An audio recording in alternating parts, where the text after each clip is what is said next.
सबसे प्यारी है, माँ तू जग में न्यारी है। माँ तू सबसे प्यारी है, माँ तू जग में न्यारी है। अपने आंचल में रखना, अपने आंचल में रखना, हमें वरदानों से भरना। माँ तू सबसे प्यारी है, माँ तू जग में न्यारी है। माँ तू सबसे प्यारी है, माँ तू जग में न्यारी। पिता, पुत्र और पवित्र आत्मा के नाम पर आमीन। आप सबों को जय यीशु। मेरे विचार में मैं 1 महीना पूर्व में पुरोहितों के विषय में एक क्लास डाला था। उसको डालने के पीछे का कारण, कई लोग कई शिकायतें मेरे से किया पुरोहितों के विषय में। इसके कारण मैं उस क्लास लिया था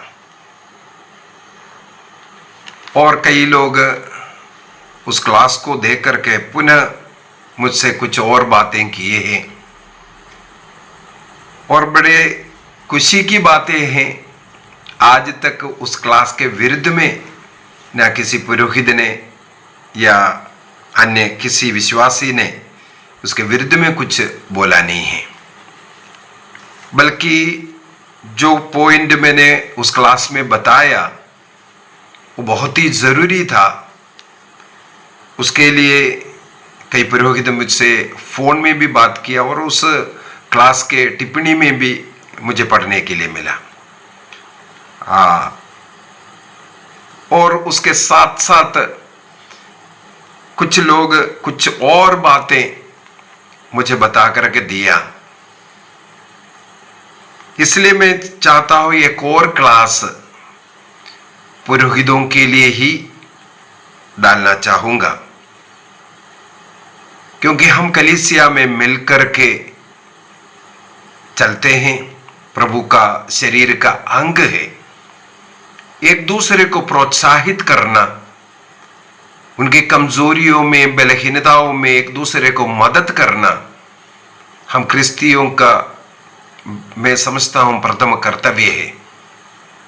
किसी को गिराने का नहीं, गिरने वालों को उठाने का, सहारा देने का कार्य हमें करना चाहिए।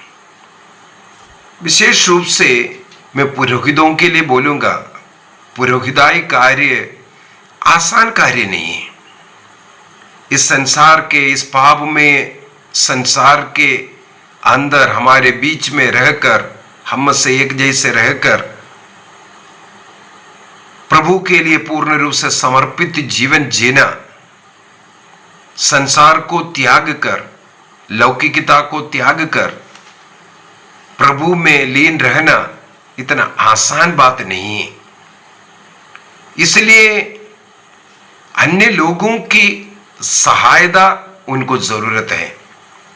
किस प्रकार की सहायता, मैं अनेकों बार कई जगहों पर टीटो में भी बताया, मेरे क्लास में भी बताया है। यदि आप पुरोहित को कुछ देना चाहते हैं, ना उन्हें अपना घर बुला करके भोजन दीजिए, ना लौकिक जो धन दौलत, कोई भी ऐसी चीजें मत दीजिए, लेकिन एक चीज जरूर देना, प्रार्थना। रोज हमारी प्रार्थना में हमारे पुरोहितों के लिए प्रार्थना करना चाहिए। यदि आप कुछ कष्ट उनके लिए उठाना चाहता है, उनके लिए घुटना टेक लीजिए, उनके लिए उपवास कीजिए। हमारे एक पुरोहित को यदि आप प्रार्थना सपोर्ट दे करके उन्हें बचाएगा, एक बहुत बड़ा पुण्य का कार्य है। उनका पतन का, उनका पाप का कारण हमें कभी नहीं बनना। हमें हमेशा कोशिश करना चाहिए हमारे पुरोहितों का पवित्रता। ईश्वर ने उन्हें चुना है, नियुक्त किया है, वे ईश्वर का है, हमारा नहीं। वे ईश्वर का है।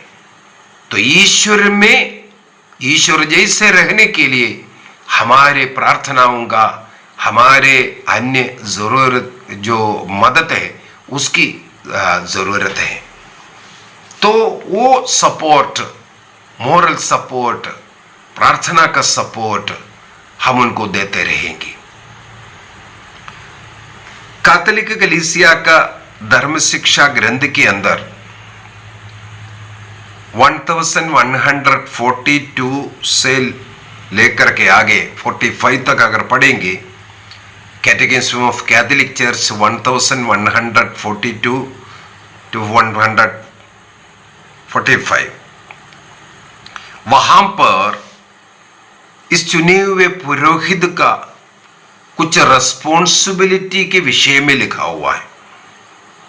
ईश्वर ने उन्हें चुनकर के नियुक्त किया। हमें मालूम है 7 संस्कार है। उन 7 संस्कारों को जो मिनिस्टर करने के लिए एक विशेष अधिकार उन्हें प्राप्त है। इसका मतलब हमारे पुरोहित लोग अपने जीवन में जो कलीसिया के जरूरत के अनुसार इन संस्कारों को देने हमेशा तत्पर रहने की जरूरत है, और इन संस्कारों को पवित्रता में, पवित्र रीति से भक्तिपूर्वक निभाना जरूरी है। जो लिटर्जिकल नॉर्म्स एंड कंडीशंस जो भी दिया हुआ है उसके अनुसार विश्वास के साथ, भक्ति के साथ, आदर के साथ उस कार्य को निभाना चाहिए। कई लोग कई पुरोहितों के विरुद्ध में यही कंप्लेंट करते हैं, पुरोहित का मिस्सा अर्पित करने का तरीका सही, उनको जो भक्ति नहीं दिखता है। हमें कोशिश करना है, प्रभु ने मुझे चुना है, अलग किया है, यह कार्य सौंपा है, इसको कितना अधिक भक्तिमय बना सकता है। और वो जो संस्कार उसमें हमें खुद विश्वास होना चाहिए। उस विश्वास जब आएगा अपने आप भक्ति आएगा। उदाहरण के लिए चाहे मिस्सा बलिदान अर्पित कर रहा हो, चाहे आराधना हो, यदि उस आराधना में प्रभु है, ईश्वर है, विश्वास आता है, अपने आप वो भक्ति आ जाता है। और उस भक्ति भाव से जब हम उसका अर्पण करेंगे, अपने आप उसमें भाग लेने वाला जो जन समुदाय है उस भक्ति में आता है। तो हमारा जो कर्तव्य है उसको भक्तिपूर्वक और नियम के अनुसार करने के लिए हम प्रयत्न करेंगे। और वो एक उदाहरण के लिए जो पाप स्वीकार के लिए मैं कई क्लास पाप स्वीकार करना कर करके डालते हैं, तब इस प्रकार का कुछ कंप्लेंट आता है, हमारे फादर लोग तो बैठते ही नहीं। मैं एक फादर का नाम लेना चाहूंगा अभी, क्योंकि मुझे बहुत अच्छा लगा। जबलपुर में हमारे जो पारिश प्रीस्ट फादर थॉमस मचाडो नाम का एक फादर है, सीनियर फादर है। जब से वो पुरोहित हमारे पल्ली में आए, मुझे एक बात देखने के लिए मिला। जो डेली मिस्सा के लिए जब हम लोग पहुंचते हैं, हम लोग मिस्सा के हो सकता है 5 मिनट या 10 मिनट या 15 मिनट पहले पहुंचते हैं। चाहे 6:30 बजे का मिस्सा में अगर हम 6:15 बजे भी पहुंच जाए या 6 बजे भी पहुंच जाए, मुझे एक बात देखने के लिए मिला। हमारा वो पुरोहित कन्फेशनल में बैठा हुआ, कितने बजे से उड़ करके आकर के चर्च खोल करके वो प्रार्थना करते हुए उधर ही बैठते, कन्फेशनल में बैठते। इसलिए जब तक वह हमारा पल्ली पुरोहित था, कभी भी पाप स्वीकार के लिए यहां वहां ढूंढने की हमें कभी जरूरत ही नहीं पड़ा। रोज लोग आने के मेरे विचार में आधा 1 घंटा पहले फादर चर्च के अंदर रहता है, वो प्रार्थना करते हुए वो बैठते हैं उधर, वो कन्फेशनल में जाकर के बैठते हैं। हम लोग आते हैं, तैयार हुआ, पाप स्वीकार कर सकते हैं। चाहे लोग आए या ना आए, उनका स्थान उधर ही होता था। मुझे बहुत अच्छा लगा, मैं इसलिए उस पुरोहित का नाम लेकर के बोल रहा हूं। अनेकों पुरोहितों के लिए एक वह उदाहरण बन जाए, इसलिए मैंने उनका नाम लिया। हो सकता है मुझे सुनने वाले पुरोहित कई लोग उनको जानते हों। एक अच्छा उदाहरण उनके जीवन से मैं ये बोलूंगा, आप इसको अपनाइए। चाहे लोग आए या ना आवे, आप हमेशा कन्फेशन में मिस्सा के पहले थोड़ा बैठ जाइए, लोग अपने आप आना शुरू करेगा। और आगे भी कुछ बातें हैं। हम आप अपने जीवन को पवित्र बनाइए, योग्य बनाइए, प्रभु जैसे बनाइए। अपना कर्तव्य को पूरा करने का प्रयत्न कीजिए, क्योंकि उसी के लिए प्रभु ने आपको चुना, नियुक्त किया। दूसरा एक point, catechism of Catholic Church 888, 888 Catholic कलीसिया का धर्म शिक्षा ग्रंथ। वहां पर पुरोहित का एक और बड़ा जिम्मेदारी ये दिया हुआ है, पुरोहित वचन की घोषणा करने वाला बनना है। विश्वास संबंधी बातों को विश्वासियों को सिखाना उनका प्रथम कर्तव्य है। ईसा मसीह ने आपको चुना, इसलिए नियुक्त किया, भेड़ों को सही मार्ग दिखाए। यदि एक भी भेड़ नष्ट हुआ, प्रभु जरूर आपसे पूछेगा, वो बेटा चर्च क्यों नहीं आ रहा है, वो कैसे अन्य कलीसिया में चला गया, उनके घर में क्यों प्रार्थना नहीं है, वो वचन को क्यों नहीं सीखा है, चर्च में जो मिस्सा बलिदान चल रहा है उसका क्या अर्थ है उसको क्यों नहीं मालूम, संस्कारों के विषय में कलीसिया के लोगों को क्यों नहीं मालूम। ये आपसे पूछेगा, ये आपका जिम्मेदारी है लोगों को सिखाना। जो चर्च का जो भी नियम है, जो भी हम लोग चला रहा है, लोगों को उसका अर्थ मालूम होना चाहिए। मैं मेरे YouTube चैनल के अंदर इसलिए यही कोशिश कर रहा हूं। हमारे इतना अच्छा सुंदर कैथोलिक चर्च, प्रभु ने स्थापित किया हुआ कलीसिया, इस कलीसिया में जो हम लोगों को मिल रहा है उस कारण हम पवित्र रहकर के स्वर्ग राज्य के योग्य जीवन जी रहा है। लेकिन अनेकों लोग उससे भटक रहा है। क्या कारण है? उनको ज्ञान नहीं है। उन्हें ज्ञानी बनाना आपका कार्य है। मुझे एक कैनन लो ये पढ़ने के लिए मिला है। पुरोहितों के लिए एक नियम ऐसा है, मैंने इससे पूर्व में जो सुसमाचार का प्रचार का कुछ क्लासेस डाला था, कौन प्रचार करना है उसी से बारे में, तो उसी के अंदर उसका विस्तार पूर्वक पूरा मैंने बताया था, इवन कैनन लो क्या है ऐसे ऐसा कर। उसके अनुसार यदि आप डेली मिसा भी अर्पित कर रहा है, यदि एक व्यक्ति भी आपके मिसा में भाग ले रहा है, सुसमाचार को पढ़ने के बाद मिस्सा बलिदान का एक भाग ही है वचन की घोषणा। वो उसका एक पार्ट है, उसको आप अवॉइड नहीं कर सकता। मिस्सा बलिदान का जो लिटरेजिकल वो जो तरीका जो लिखा हुआ है उसको आप बदल नहीं सकता। इंट्रोडक्शन में कई लोग लंबे लंबे बातें करते हैं, वहां शॉर्ट कर दीजिए। नियम के अनुसार सुसमाचार पढ़ने के बाद उस पाठ के विषय में थोड़ा सा समझाना आपका कर्तव्य है, आपका ड्यूटी है। कैटेकिज्म ऑफ कैथोलिक चर्च 888 ये आपको बताकर दे रहा है, आपको सुसमाचार सुनाना जरूरी है। हर इतवार के मिस्सा बलिदान के अंदर एक अच्छा टॉक तैयार कर करके प्रस्तुत करना चाहिए, लोगों को सिखाने वाला। तैयारी के बगैर कभी प्रवचन नहीं देना चाहिए। Well prepared. ये जो रेडीमेड कुछ जो कहानियां बोल करके जो खत्म करने वाला, ये नहीं देना। वेल प्रिपेयर्ड, उसके अंदर से लोगों को कुछ मिलना चाहिए, कुछ ज्ञान मिलना चाहिए।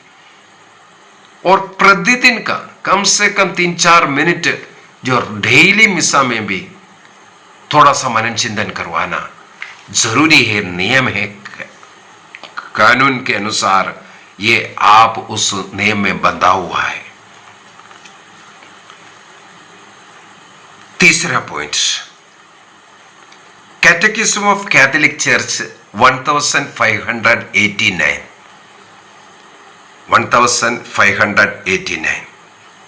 आपका जीवन प्रार्थना भक्ति का जीवन होना चाहिए। आपका स्पिरिचुअल लाइफ को अन्य लोगों के लिए उदाहरण बनने की जरूरत है। चाहे आपका व्यक्तिगत होलीनेस हो, पवित्रता हो, आपका बातचीत, आपका अन्य लोगों के बीच में उठना बैठना कैसे है, चाल चलन कैसे है, यह सब अन्य लोगों के लिए उदाहरण बनना है। इसलिए आप स्वयं अपने जीवन में एक नियम बनाना। मैंने पिछले क्लास में भी बोला, एक पुरोहित यदि डेली होली हवर नहीं मनाता, परम प्रसाद के सामने उसको 1 घंटा बैठने का समय नहीं मिलता, वो पुरोहित फेलियर है। यदि उनके पास 1 घंटा बैठने का समय नहीं, प्रार्थना नहीं कर पाता, वो फेलियर है, मैं बोलूंगा। तो हमें प्रभु के साथ बैठने का, विशेषकर परम प्रसाद के सामने 1 घंटे बैठने की एक आदत शुरू कीजिए। आपका पवित्रता का पहला सीढ़ी वहां है। और सेमिनारी से हम लोगों को जो प्रार्थनाएं सुबह शाम का जो ऑफिस प्रार्थना है, ब्रेवरी, उसको नियमित रूप से डेली करना जरूरी है। चाहे हॉलीडेज में हो, चाहे यात्रा में हो, आपके पास वो बुक होना चाहिए, वो प्रेयर करना चाहिए। अन्य चाहे कितना भी प्रार्थना करे, एक पुरोहित अपना ब्रेवरी इस्तेमाल करना जरूरी है, वो प्रार्थना करना जरूरी है। ये इसका एक उदाहरण आप अन्य लोगों को देना चाहिए। अपने जीवन की प्रार्थनामय जीवन का उदाहरण अपने कलीसिया को दिखाइए। कलीसिया आपकी प्रार्थना को देखने दो। आप कितना समय परम प्रसाद के सामने घुटने टेक कर कलीसिया के लिए प्रार्थना कर रहे, विनती कर रहा है, कलीसिया देखने दो ना।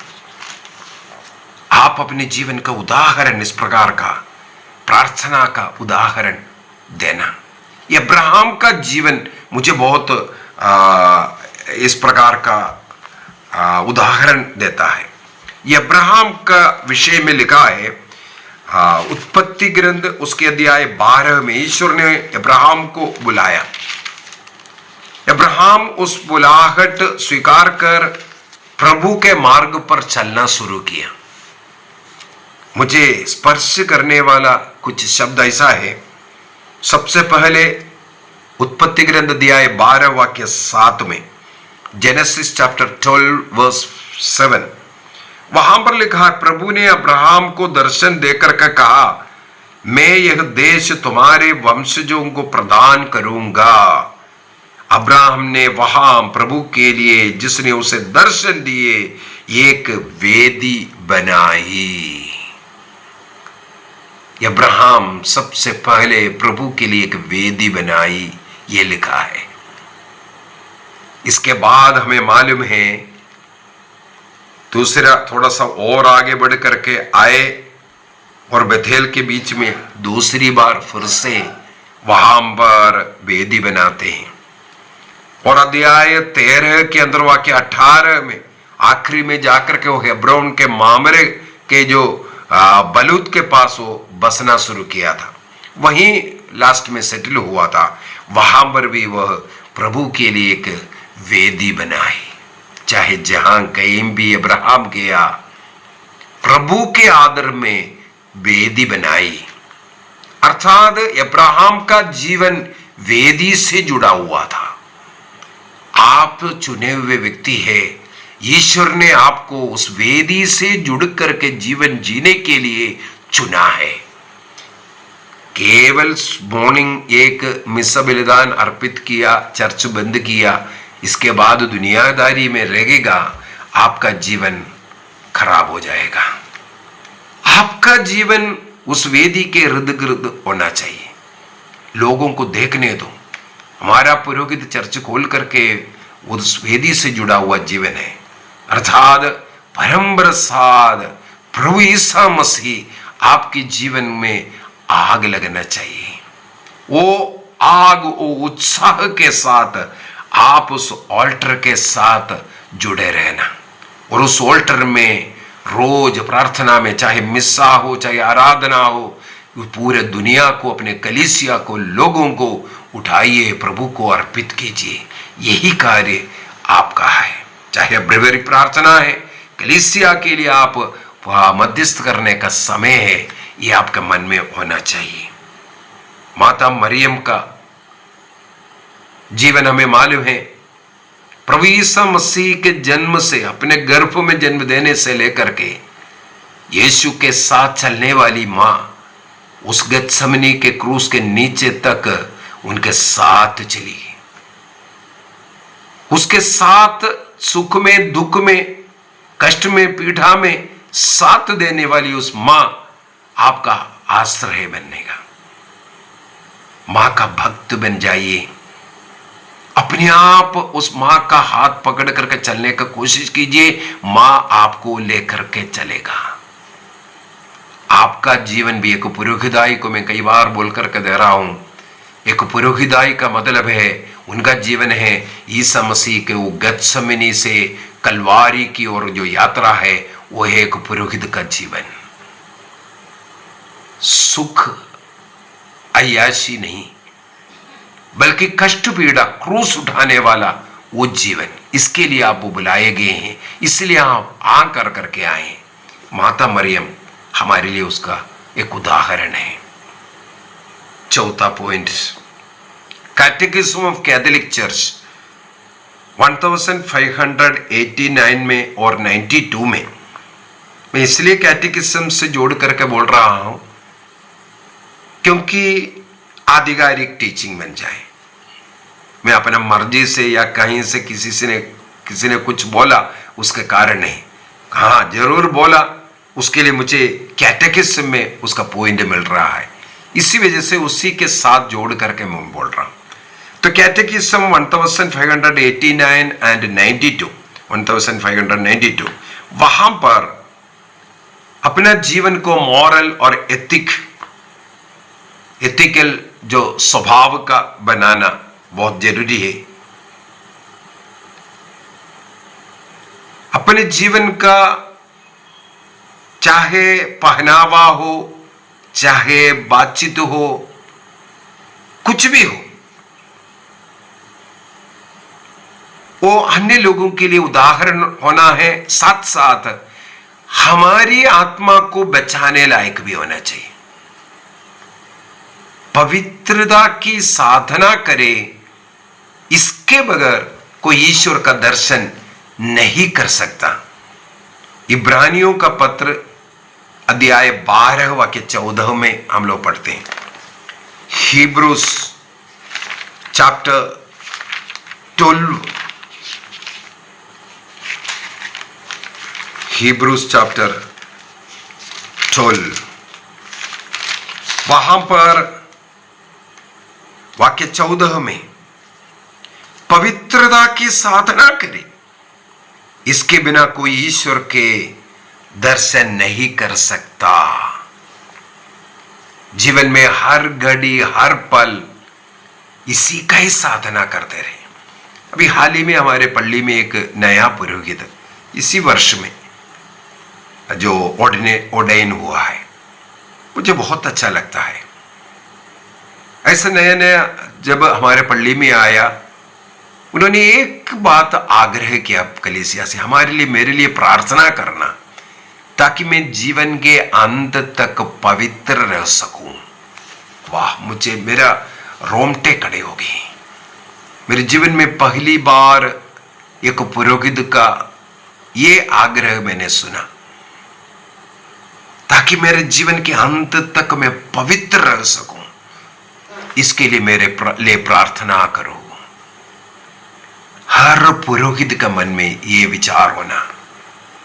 इसलिए अपना मोरल एथिकल जो कंडक्ट है उसको जितना अधिक होली बना सकता है। ईश्वर ने स्वयं यही कहा, ईश्वर ने अपना इंट्रोडक्शन यही बोल करके किया, मैं पवित्र हूं। ईश्वर पवित्र है। पेतरुस का पहला पत्र दिया 1:15 में, जिसने आपको बुलाया वो पवित्र है, इसलिए सब बातों में आप भी पवित्र बने। इसलिए पवित्रता की साधना निरंतर करते रहना जरूरी है, और लोगों से आग्रह भी करना। और उस पवित्रता से बाया देना हमें करने वाला कोई भी बात, चाहे हमारे मन में सोच हो, चाहे नशा हो, चाहे बीड़ी सिगरेट तंबाकू, कोई भी चीजें, हमें उससे हटा सकता है। प्रभु के उस स्वभाव से, उस जीवन से हमें दूर कर सकता है। उनसे दूर रहिए, उनसे दूर रहिए। यह नशा है, अन्य चीजें, मोबाइल का दुरुपयोग हो, आप फ्री है, अकेला रहता है, इसलिए और ज्यादा सतर्क बनने की जरूरत है। एक कसम खा करके उसके लिए स्ट्राइव करने की जरूरत है, उसके लिए लड़ने की जरूरत है। जो संतमती के सुसमाचार में लेकर स्वर्ग राज्य में वही प्रवेश करेगा जो लड़ेगा। अपने ये जीवन में मन में आने वाला इस प्रकार का अपवित्रता से हमें लड़ने की जरूरत है। इस प्रकार जीवन के अंत तक लड़ करके पवित्र रहने का निर्णय कीजिए। अगला point, catechism of Catholic Church 893, catechism 893 and 937, वहां पर पास्टरल केयर के विषय में लिखा हुआ है। आपको ईश्वर ने एक कलीसिया, एक चर्च, एक समुदाय दिया है। उनका चाहे आध्यात्मिक या भौतिक, मैं ये भी बोलूंगा, जरूरतों में उनको कम से कम सलाह देने के लिए, सहायता करने के लिए हम हमेशा तैयार रहना है, उपलब्ध रहना है। Availability of A priest is must. कई लोगों का यही कंप्लेंट मिलता है, हमारा पुरोहित अवेलेबल नहीं है।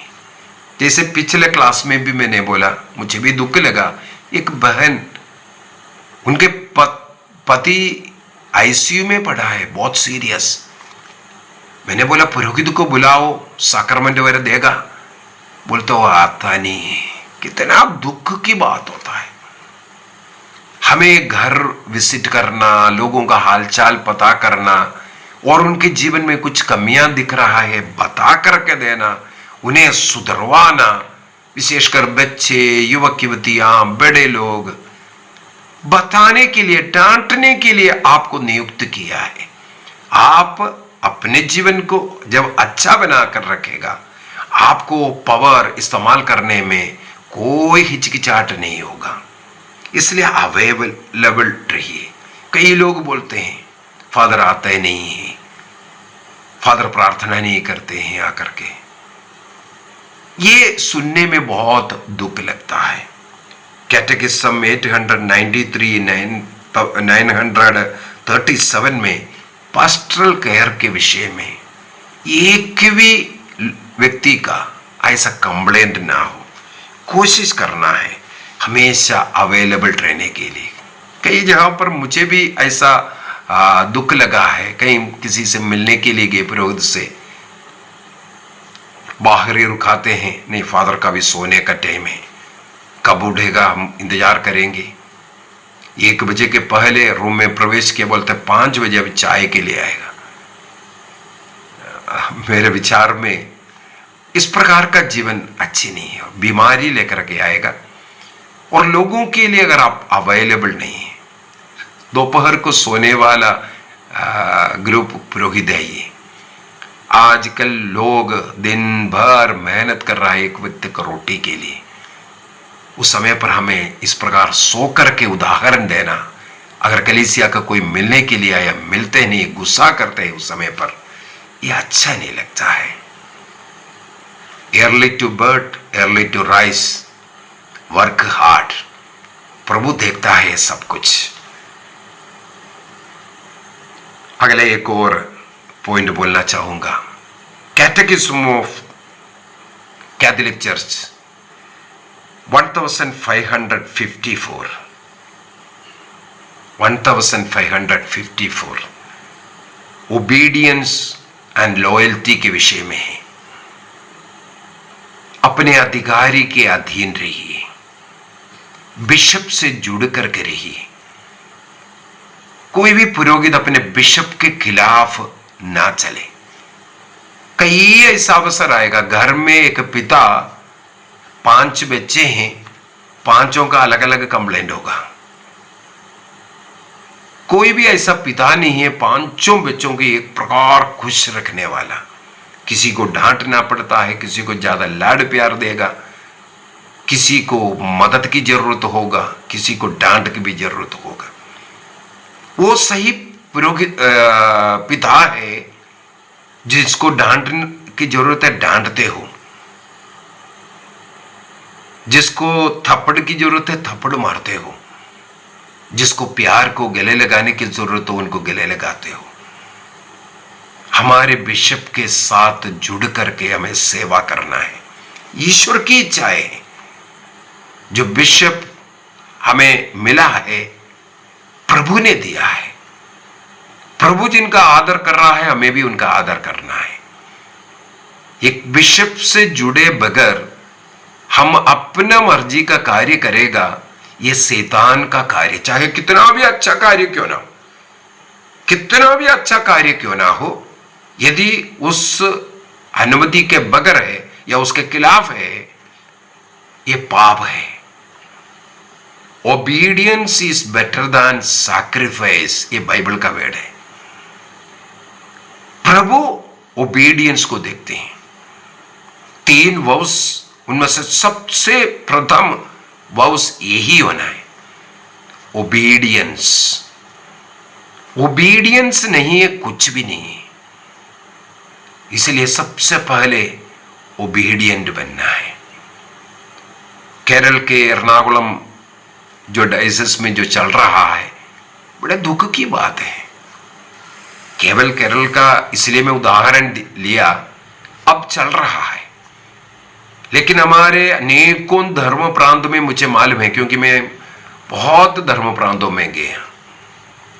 बिशप के खिलाफ चलने वाले, बिशप के खिलाफ काम करने वाले, कलीसिया को इकट्ठा करने वाले, बिशप को अपने चर्च के अंदर प्रवेश करने के लिए ना देने वाले, ऐसे ऐसे चर्च मैंने देखा। ये अच्छी बात नहीं है। Be obedient and loyal to the church. Church जो सिखाता है केवल वही सिखाना। अपना बुद्धि, अपने ज्ञान, चाहे डॉक्टरेट लिया चाहे कुछ भी लिया है, चर्च का जो क्या टीचिंग है उसी पर हमें रहना जरूरी है। उसके साथ रह करके जो हायरार्कल जो स्ट्रक्चर है उसका आदर करते हुए, और जो हायरार्की से, जो कलीसिया से जो टीचिंग है उसको लोगों को सिखाना, उसके अनुसार हम अपने जीवन को चलाना जरूरी है। अपने को उस झुंड से अलग मत कीजिए। हाँ, मैं कुछ विशेष व्यक्ति हूं, उनके जैसे नहीं है ऐसा बोल करके, ये भी गलत है। हो सकता है मैं बहुत ज्यादा भक्त, अच्छा प्रीचर, ऐसा सब होगा। अन्य लोगों को तुच्छ समझ करके उनसे अलग करेंगे, हम सचमुच में शैतान के हाथ में। दिखने के लिए अच्छा प्रार्थना, अच्छा भक्ति, ये सब है।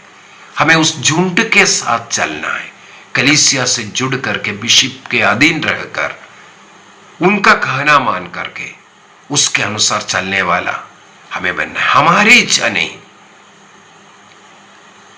बिशप की इच्छा वो पूरा करने का हमें प्रयत्न करना है। कुछ और पॉइंट है लेकिन समय के कारण मैं यहां खत्म करना चाहूंगा।